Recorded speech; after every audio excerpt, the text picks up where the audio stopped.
ഈ മുത്തശ്ശിയുടെ ആഭരണങ്ങളൊക്കെ ഒന്ന് ശ്രദ്ധിച്ചു നോക്കിയേ. തോടയാണിത്. കൈതോല ഓല കൊണ്ടുണ്ടാക്കിയ കമ്മൽ. കാത് പഴുക്കുകയില്ല. മൂക്കുത്തി നോക്കൂ, എന്തൊരു ഭംഗിയാന്ന്. ഞങ്ങൾ വീഡിയോ എടുത്ത സമയത്ത് മുത്തശ്ശിക്ക് നാണം വന്നു. വളയും മോതിരമൊക്കെ ഏത് വിരലിട്ടിരിക്കുന്നത് നോക്കിയേ. ഒരു വിരലിൽ 2 മോതിരം, നല്ല വളകൾ. ഞങ്ങൾ വീഡിയോ എടുക്കാന്ന് പറഞ്ഞപ്പോൾ ആൾക്ക് നാണം വന്നു. എന്നാലും കൈതോല കമ്മലും മാലയും വളയും ഒക്കെ ഞങ്ങളെ കാണിച്ചു തന്നു.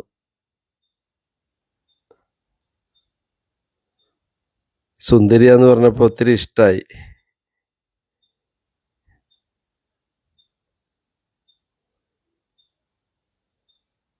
എല്ലാ മനുഷ്യർക്കും അണിഞ്ഞൊരുങ്ങി നടക്കാൻ എന്തൊരിഷ്ടം. ഇവിടെ നേരെ ആർക്കിടി കണിക്ക് തരല്ലേ.